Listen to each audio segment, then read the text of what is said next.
Women have many purposes on this earth.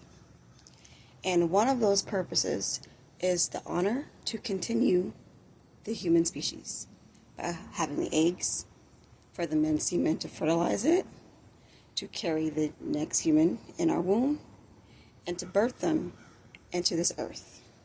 We are a vessel. We are what keeps humans alive and going. What man and society has done first is to take that purpose and gave it a bad connotation.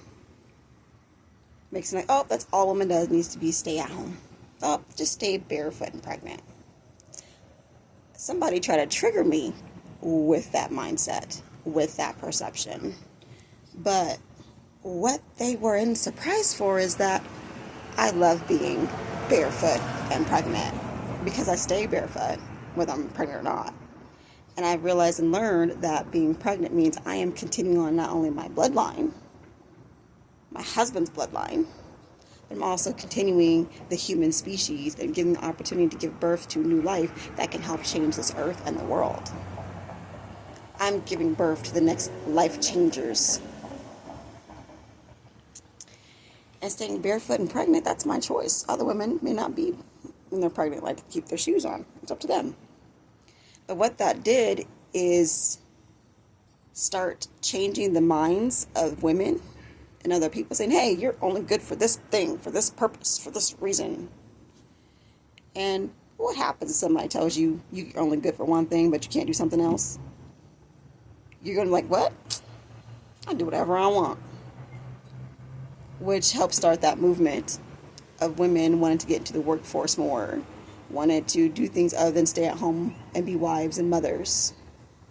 It is a manipulation psychology tactic to serve a purpose. Now, as the years went on to now, you can see how the opinions are split between a woman's role, what a woman should do, and when it comes to the lives of future human generations.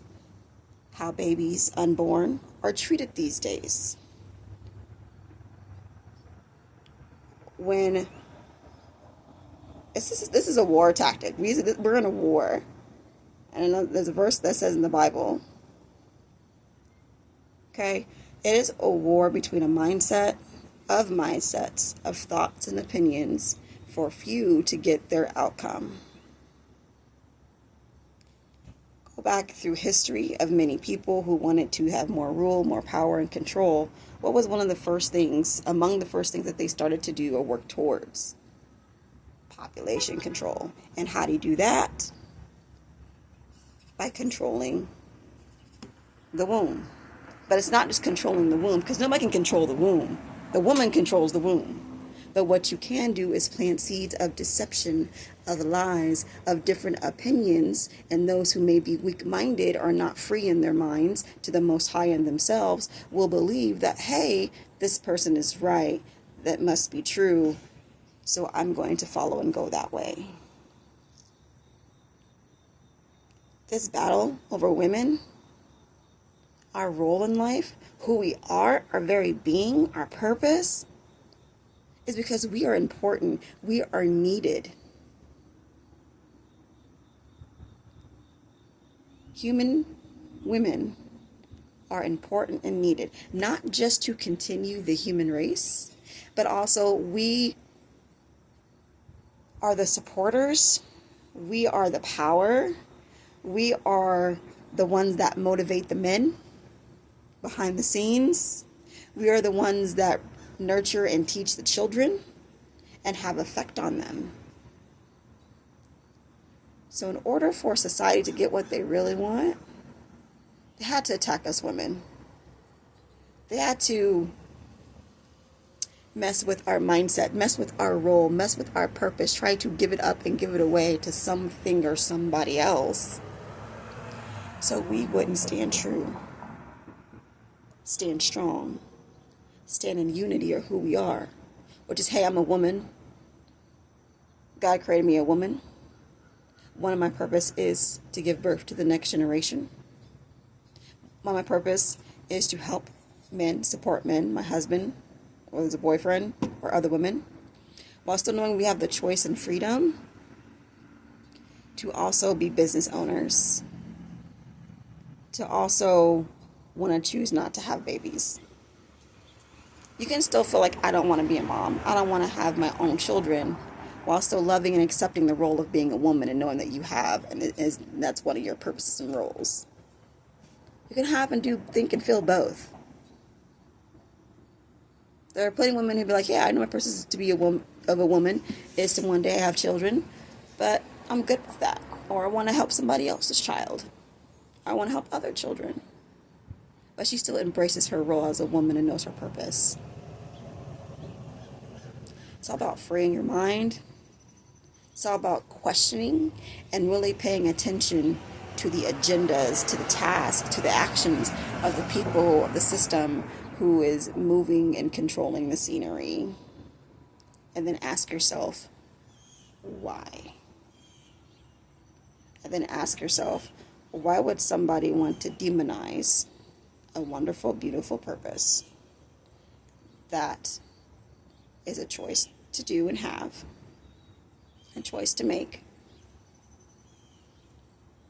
and then put the blame, put the accountability when something goes wrong on the person that it goes wrong on, or does it wrong, or made that choice with their free will, instead of trying to clump it all together. So to all my women, to all my sisters,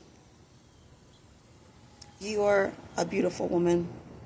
God created you for so much, for so many purposes and reasons. If God is calling you and has chosen you to become a mom in whatever the circumstance, it has happened to get there. Ask for help, ask for forgiveness, ask for the guidance and comfort. And know that God will be with you to the end. God is with you now and will be with you to raise that child. Will be with you to love, to heal, to grow. And for women who choose not to have children, do your thing. Remember that what's in you to be a mom is still in you without having your own children, and you can still help other women, other mommies with their children when you see them, when you're around them, because it's in you. It's created within you. And ask yourself, if you have this mindset, is it a balanced mindset? Is it because you have your own truth and understanding and overstanding of it? Or is it because it's put there by somebody else? And that's what you're standing under, versus understanding for yourself why you have that response, why you have that reasoning, why you're making that choice.